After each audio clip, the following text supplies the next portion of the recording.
Assalamualaikum warahmatullahi wabarakatuh. Selamat siang Sobat Demokrasi. Jumpa kembali bersama kami dalam siaran podcast Pahlawan Demokrasi KPU Kota Mojokerto. Hari ini Kamis tanggal 11 Februari 2021 bersama saya Nur Ifah Kasubag KPU Kota Mojokerto yang akan menjadi host pada acara kita siang hari ini. Tampil dalam acara kita di studio pada hari ini narasumber Bapak Imam Bukhori. Selamat siang Bapak Imam. Beliau adalah Komisioner KPU Kota Mojokerto Divisi Hukum dan Pengawasan. Oke, Bapak Imam ini sudah menjabat sebagai komisioner di KPU Kota Mojokerto untuk periode yang kedua ya Pak ya? Betul Mbak, iya. Sebelumnya di periode pertama 2014 sampai 2019, tapi waktu itu menjabat di divisi teknis. Saya untuk periode sebelumnya 2014-2019 itu ada di dua divisi. Pernah di dua divisi Mbak. Pertama pada saat pemilu presiden 2014 itu kan kita awal-awal masuk itu saya berada di divisi megang divisi sosialisasi. Nah, terus ada perubahan terkait dengan ketua harus megang divisi, itu saya baru megang di divisi teknis. Oh ya, selanjutnya untuk yang periode kedua ini baru di divisi hukum dan pengawasan. Ya. Oke, itu tadi perkenalan kita dengan narasumber kita ya. Tema kita pada hari ini kita akan membahas mengenai rancangan undang-undang pemilu ya Pak ya. Iya betul.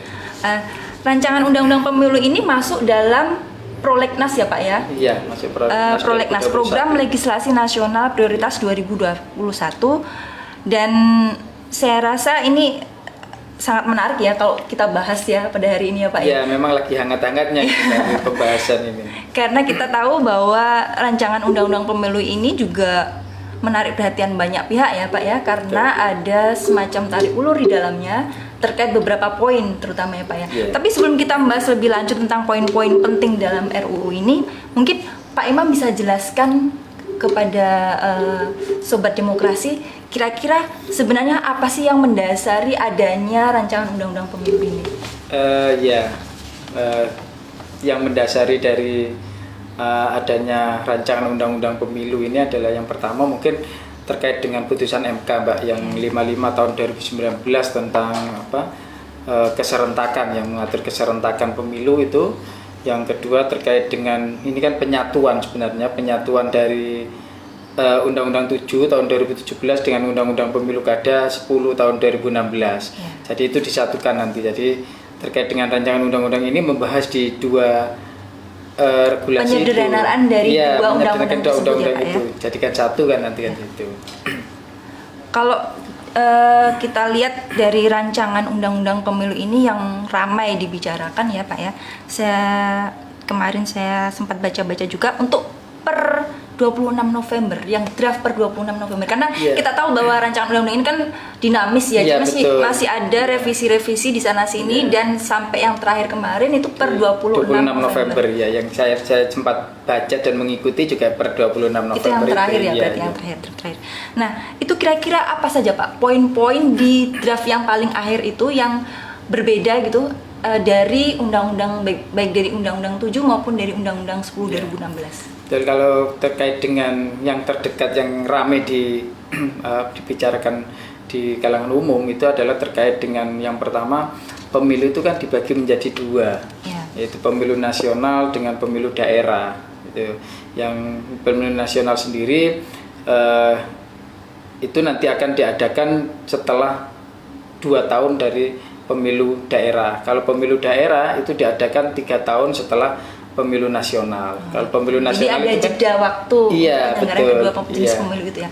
Tapi mungkin Sobat Demokrasi juga masih bingung pemilu nasional itu apa, pemilu daerah itu apa, mungkin bisa lebih. Kalau pemilu nasional itu pemilu terkait dengan pemilihan presiden, wakil presiden, DPR, DPRD provinsi, DPD, DPRD kabupaten kota itu masuk dalam berarti intinya pemilu pilpres dan pileg ya kalau pemilu nasional itu ya, dijadiin satu di pemilu nasional. Iya, itu pemilu nasional kayak kemarin yang kita sudah laksanakan di pemilu 2019 itu. Nanti kalau pemilu daerah itu pemilu terkait dengan pemilihan gubernur dan pemilihan bupati atau wali kota gitu. Itu pemilu daerah. Ya, dengan kata lain kalau untuk pemilu nasional itu perpaduan dari Pilpres dan Pileg termasuk DPD ya Pak ya, termasuk kabupaten kota juga ya, DPD kabupaten kota. Sedangkan pemilihan daerah itu benar-benar hanya untuk yang biasa kita sebut pilkada ya. Betul ya. Jadi mulai dari gubernur, bupati dan wali kota itu nanti disendirikan dalam bentuk pemilihan daerah. Gitu ya, itu pemilihan daerah yang menjadi 2 itu Mbak. Oke, jadi kalau yang di undang-undang sebelumnya itu kan kaitannya sama pemilu serentak itu ya Pak ya. Itu kan di undang-undang sebelumnya sudah diatur 2024. Kalau di yang RUU ini gimana ini? Kalau yang di RUU ini memang untuk pemilu kada, pemilu daerah tadi itu masih mengikuti yang tahapan seperti sebelumnya. Keserentakannya itu baru nanti terjadi di tahun 2027. Jadi untuk yang pemilihan kepala daerah kayak Batu itu kan harusnya di 2022. Ya Kota Mojokerto sendiri harusnya nanti di 2023 itu di RUU dibahas di situ. Tapi kalau di Undang-Undang 10 keserentakan itu kan di tahun 2024 gitu. Jadi 2024 dalam artian serentak itu kan dalam artian serentak di tahun yang sama gitu. Tidak berarti nanti serentak itu antara pemilu daerah dengan pemilu nasional jadikan satu dalam satu hari yang sama, dalam TPS yang sama, bisa tidak juga seperti itu. Tapi kalau pemilu nasional itu kan harusnya nanti di bulan April. Nah kalau di Undang-Undang 10 tahun 2016 itu di bulan November tahun 2024 untuk pemilu gubernur dan pemilu bupati dan wali kota.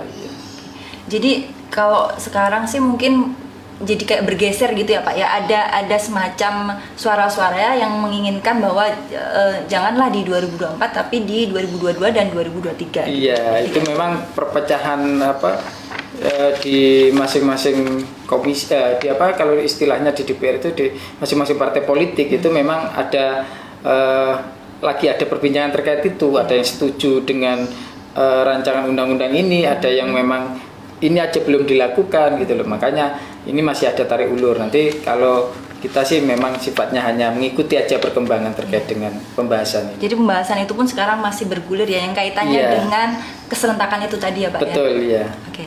Kemudian poin-poin lain yang saya lihat kemarin kalau nggak salah terkait dengan ini Pak, larangan mantan anggota HTI, apakah benar itu Pak? Iya, itu disebut juga memang kalau tidak salah itu di poin DD kalau tidak salah itu memang ada di samping organisasi terlarang kayak sebelumnya kan hanya organisasi terlarang PKI gitu. Tapi di RUU ini memang itu disebut spesifik juga gitu di RUU ini. Ya, ini menarik nih Pak. Kalau misalnya untuk mengetahui dia itu dulu anggota HTI itu bagaimana itu nanti kira-kira? apakah ya kan kalau kayak gitu itu kan kalau misalnya untuk anggota parpol kita jelas ya kita bisa ngecek dari KTA. Kalau kayak semacam ini nanti mungkin apakah melibatkan BIN atau apa gitu untuk melacak apakah seseorang itu dulu terlibat di HTI apa gimana gitu ya. Kalau terkait dengan kepengurusan sih mungkin sudah terdaftar ya kan HTI sebelumnya terdaftar. Tapi kalau terkait dengan simpatisan dan anggota ini yang kita juga nggak tahu gitu. Ya itu mungkin nanti akan ada hal-hal yang mungkin itu kita mungkin lebih ke menunggu apakah ada masukan atau tanggapan dari masyarakat di KPU seperti itu ya Pak. Iya, kalau di KPU memang kita kan nunggu aja lah aturannya bagaimana kan gitu ya. Tapi yang jelas memang mulai ada larangan untuk HTI di pemilu yang akan datang ini ya Pak ya di RUU. Ya di RUU di RUU. Kemudian terkait itu Pak, syarat minimal pendidikan kalau nggak salah juga ada perubahan ya? Iya, kalau dulunya memang kayak untuk bupati, wali kota, gubernur itu kan memang lulusan SMA, berijazah SMA itu atau sederajat itu sudah bisa. Ya, biasanya minimal SLTA. Iya, SLTA sederajat kan gitu toh. Tapi termasuk anggota dewan gitu loh. Anggota dewan itu kan kalau kemarin memang minimal SLTA. Ya. Tapi di RUU ini kalau saya tidak salah baca juga itu semuanya itu minimal S1. Jadi lulus perguruan tinggi. Itu memang perubahan dari perbedaan dari RUU ini dengan aturan-aturan sebelumnya. Jadi kalau yang di RUU ini DPR menginginkan semua pejabat, dalam arti mulai dari tingkatan presiden, wakil presiden, kemudian anggota DPR, DPRD provinsi, DPRD kabupaten kota, dan gubernur maupun wali kota dan bupati semuanya minimal berpendidikan tinggi, S1 ya paling nggak minimal. Ya, berarti ada peningkatan syarat ya Pak ya dibandingkan sebelumnya ya. Oke. Kemudian untuk itu kita sudah membahas tentang salah satu syaratnya harus menjadi anggota parpol. Ini menarik karena di beberapa webinar sebelumnya saya pernah ngikutin itu, Perludem itu berharap bahwa calon-calon ini meskipun oke lah mungkin dia masuk sebagai parpol, tapi harus ada minimal dia 2 tahun apa berapa minimal tahun. keanggotaan Minimal keanggotaan sebagai anggota parpol. Nah, sedangkan di RUU ini diatur nggak sih Pak tentang itu? Sebatas saya membaca itu memang belum diatur Mbak, belum terkait dengan umpamanya kalau dicalonkan jadi presiden, dicalonkan jadi anggota legislatif itu harus minimal keanggotaan sekian tahun. Itu saya belum membaca di RUU ini, belum menemukan. Tapi sebenarnya itu kan usulan-usulan dari penggiat kepemiluan ya, penggiat kepemiluan itu memang usulannya demikian. Tapi kan ini belum terakomodir di RUU ini kelihatannya gitu loh. Tapi setidaknya sudah ada pengaturan bahwa salah satu syaratnya adalah dia ini untuk semuanya ya, termasuk untuk kecuali DPD yang dari perorangan ya Pak ya. Itu memang kan kalau perseorangan kan tidak diusung oleh mereka, oleh partai politik. Kalau presiden, wakil presiden, terus bupati, wali kota itu kan memang diusung oleh partai politik atau gabungan partai politik. Tapi kalau legislatif itu kan pasti menjadi anggota partai politik, karena salah satu persyaratannya juga memang itu menyebut harus mempunyai KTA kan gitu. Oke. Kalau yang untuk rancangan undang-undang kali ini kayaknya semuanya harus ini ya Pak ya, harus kecuali itu tadi yang kecuali yang perseorangan, DPD maupun calon wali kota, gubernur yang dari unsur perseorangan. Karena untuk presiden kan belum ada dari perseorangan. Kemudian ada lagi nih tentang poin tentang denda ini Pak, sanksi denda terkait mahar Pak.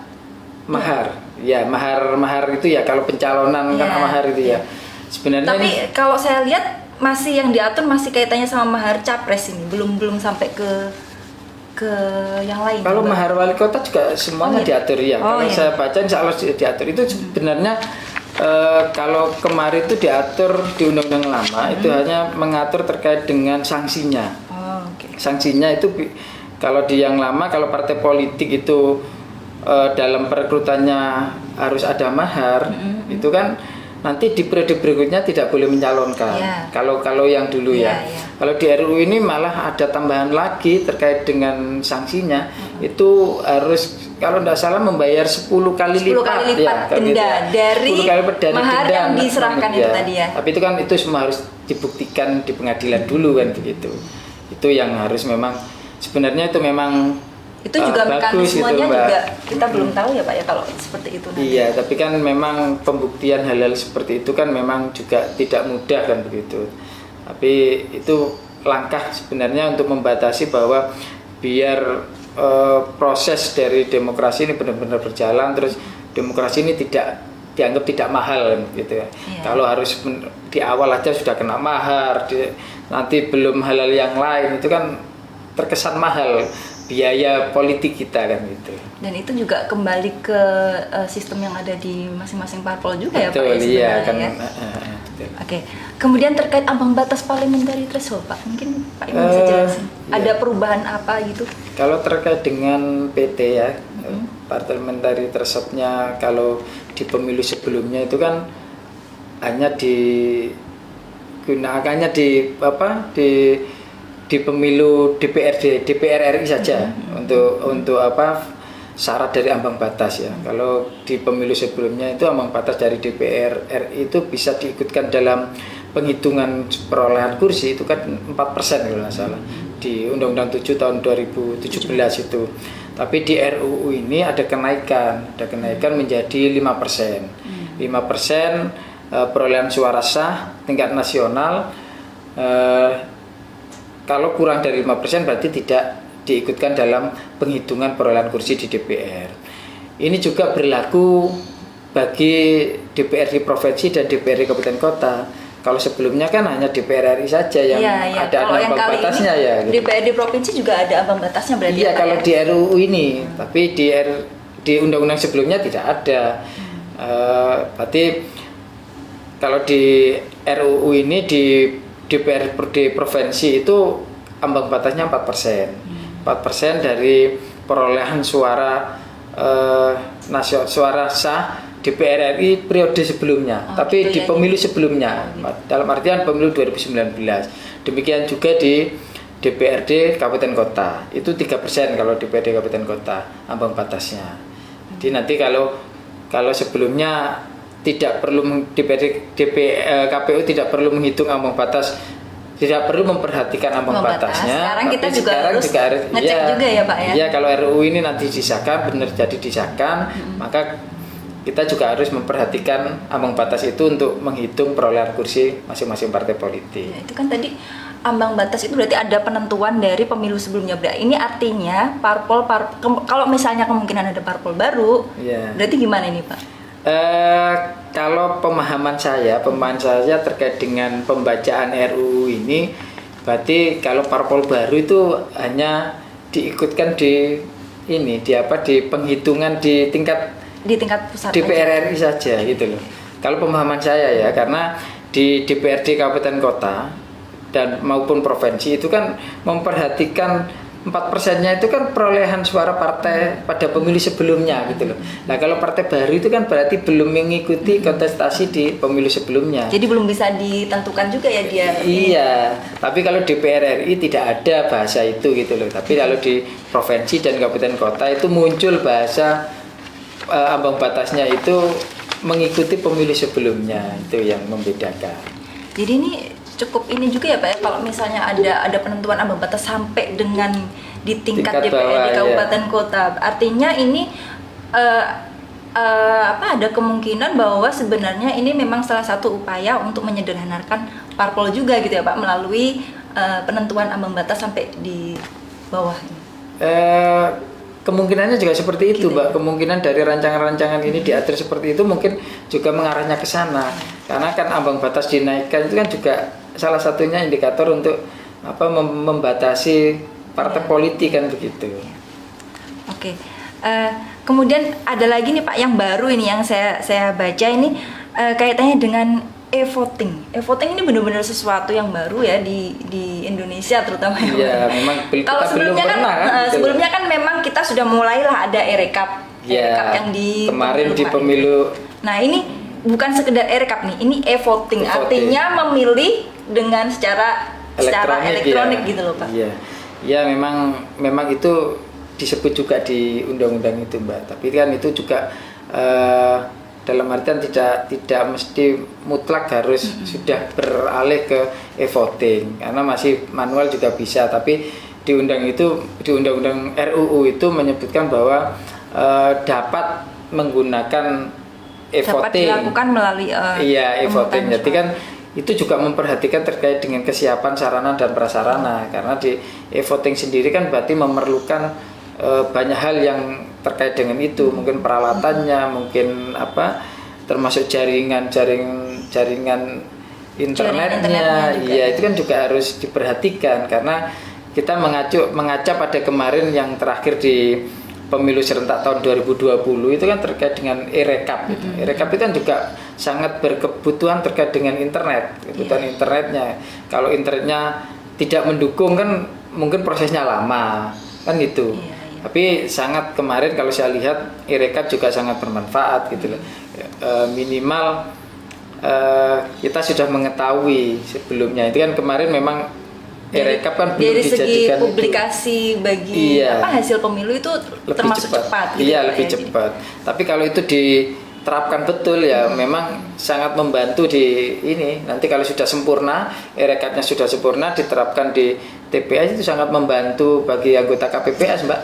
Kalau kemarin kan harus merekap, menyalin manual. Kalau ada e-rekap kan bisa lebih cepat kan gitu. Tapi sekali lagi itu nanti untuk pelaksanaannya masih melihat situasi dan kondisi juga ya Pak. Betul, ya. Iya, Meskipun iya. memang sudah dalam rancangan undang-undang ini sudah masuk diatur ya. sudah diatur terkait dengan elektronik. Kalau sebelumnya kan memang tidak diatur, makanya kemarin Rekap itu juga ada kendala terkait dengan payung hukumnya gitu loh. Kalau sekarang disebut kalau RUU ini kan disebut gitu loh, disebut dapat menggunakan. Jadi itu adalah sebuah pilihan gitu ya Pak ya. Betul. Artinya secara manual itu masih tetap menjadi prioritas. Sedangkan jika memang dimungkinkan mungkin bisa mulai diterapkan itu e-voting Iya. untuk beberapa daerah mungkin Iya. bisa jadi seperti itu. Kayak Kota Mojokerto ini sudah sangat bisa Mbak lakukan e-voting. Karena terkait dengan sarana internet juga kita tidak pernah ada masalah karena kita tidak di kota, tidak lagi di mungkin pegunungan atau daerah terpencil kan gitu. Tapi nggak tahu kalau di daerah-daerah lain yang di luar Mojokerto kayak di luar Jawa itu kan masih Nah, itu ada juga daerah perlu yang sangat menjadi bahan pertimbangan juga betul. ya Pak ya. Makanya ada pilihan tadi manual sama e-voting. Kemudian terkait ini Pak, daerah pemilihan atau dapil, alokasi dapil. Ini kalau dalam draft RUU ini ada perubahan kalau tidak salah ya Pak ya? Ya, kalau terkait dengan dapil memang ada perubahan Pak. Kalau kemarin itu untuk DPR RI itu batasannya kan 3 sampai 10 kalau tidak salah. Ya. Kalau DPR provinsi dan DPR di kabupaten kota itu 3 sampai 12. Tapi di RUU ini dirampingkan ya, dikurangi dalam artian kalau DPR RI itu 3 sampai 8 kalau tidak salah batasannya. Kalau di DPRD provinsi dan DPRD kabupaten kota itu 3 sampai 12 di masing-masing daerah pemilihan. Itu. Oh, jadi ada pengurangan kursi untuk untuk alokasi dapil ini ya Pak iya. ya? Nah, 3 sampai 10, bukan 3 sampai 12 kalau di RUU 3 sampai 10 ya. Kalau sebelumnya 3 sampai 12. Jadi itu nanti kalau untuk Kota Mojokerto sendiri berarti gimana itu? Kalau untuk Kalau Mojokerto, misalnya ini benar-benar disahkan. iya, kalau kemarin kan di Kota Mojokerto kebetulan ada 3 dapil, 3 dapil dan masing-masing dapil itu kebetulan ada di masing-masing kecamatan. Karena untuk membentuk dapil di DPRD kabupaten kota itu kan bagian dari kecamatan atau gabungan dari kecamatan. Dari kecamatan atau gabungan dari kecamatan, tapi tidak bisa bagian kecamatan ini ke dapil ini, sebagian kecamatan ini bagian ini tidak bisa karena harus utuh. Iya, satu kecamatan. Kalau memang satu kecamatan sudah bisa membentuk dapil sendiri, ya nggak apa-apa. Tapi kalau tidak bisa harus digabungkan dengan kecamatan yang lain. Nah, Kota Mojokerto kemarin untuk dapil itu kan ada 3, dapil 1 itu Magersari, dapil 2 Keranggan, dapil 3 untuk kecamatan Prajurit Kulon. Itu masing-masing dapil memang kemarin masih 3 sampai 12. Jadi tiap partai politik itu dapat mencalonkan maksimal 3 sampai 12 untuk di masing-masing dapil untuk mencalonkan anggota legislatifnya gitu.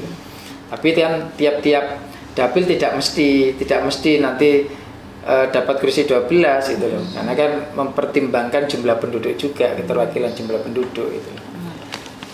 Oke Pak.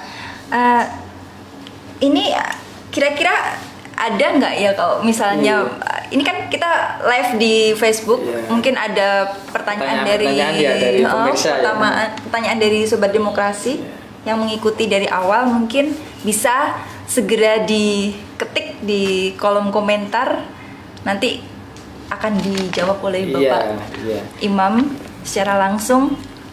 Ada Mas? Monggo. Kalau memang ada, nanti kita berusaha untuk kita jawab. Kalau tidak bisa ya jadi PR kita. Oke.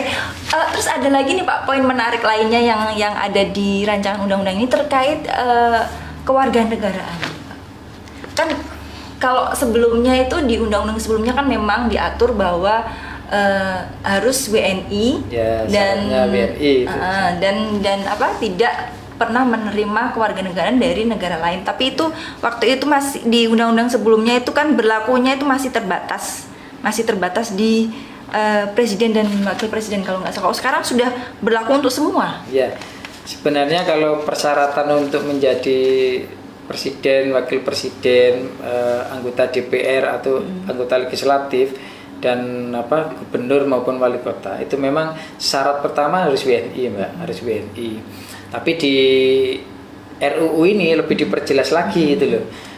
WNI itu dari sejak lahir kalau tidak salah. Iya, WNI sejak lahir dan tidak pernah menerima kewarganegaraan lain kan gitu.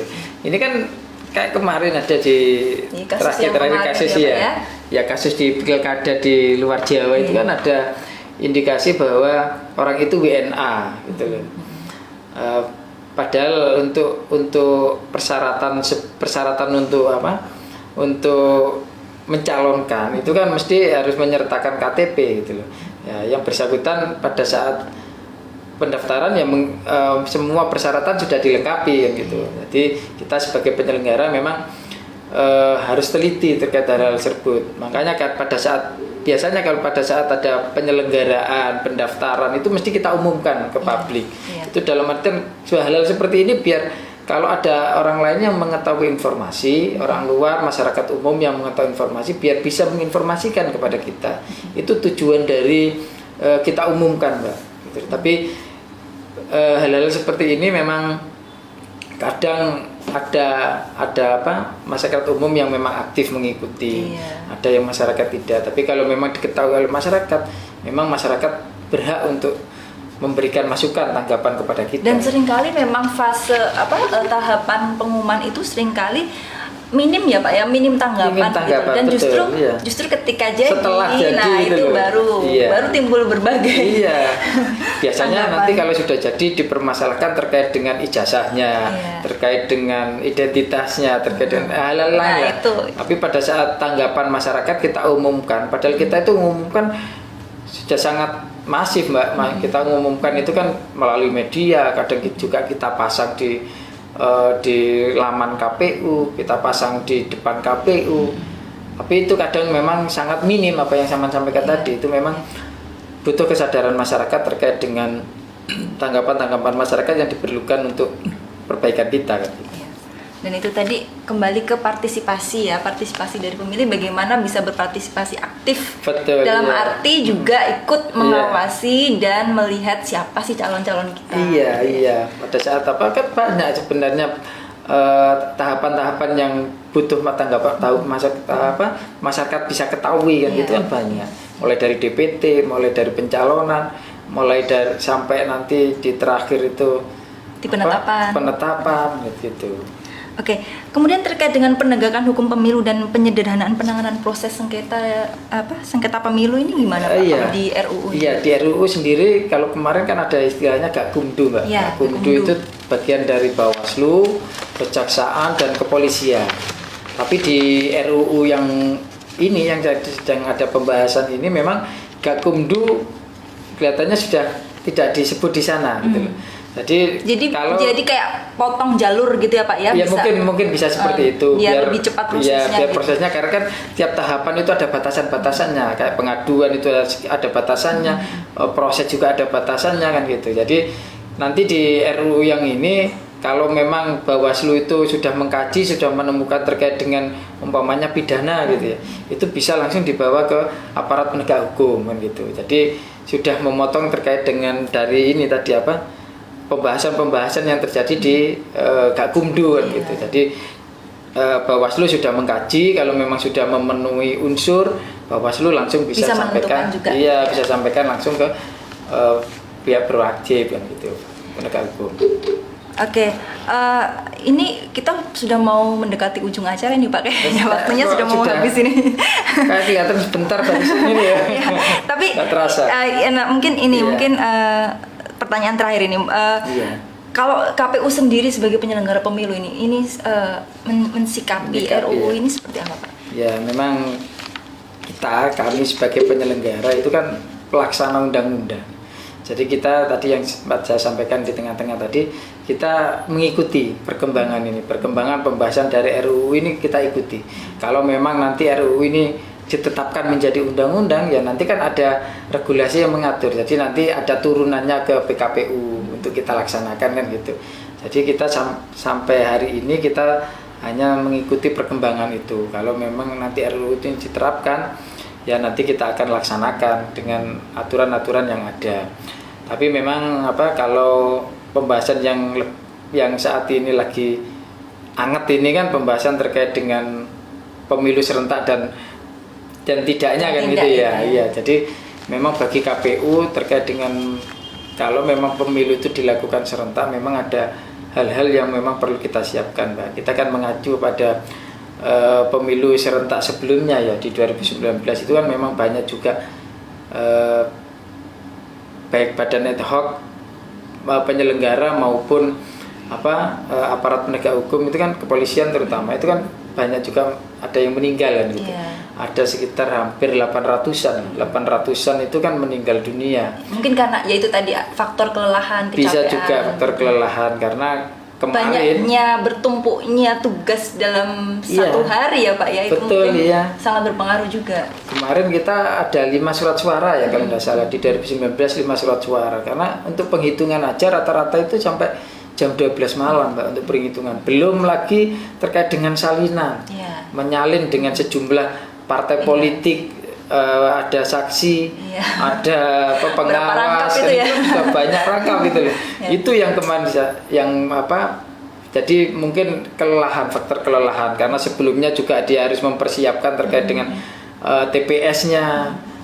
Kan berarti relatif 2 hari ini kan teman-teman penyelenggara di tingkat bawah terutama KPPS ini kan sangat terforsir energinya. Makanya itu kalau memang nanti diserentakkan lagi di 2024 seperti itu memang harus ada hal-hal yang membuat agak lebih ringan. Ya mungkin secara teknis mungkin harus ada pengaturan yang lebih rigid lagi gitu ya Pak ya. Terutama karena kita kan juga masih dalam masa-masa pandemi. Jadi kita belum ada kepastian apakah 2 tahun kemudian itu masih pandemi atau bagaimana gitu juga masih belum pasti ya Pak ya. Iya, ya itu yang memang perlu dipikirkan nanti harusnya ada aturan-aturan yang mengatur itu terkait itu bagaimana biar bisa lebih ringan penyelenggara kita di tingkat bawah kan gitu.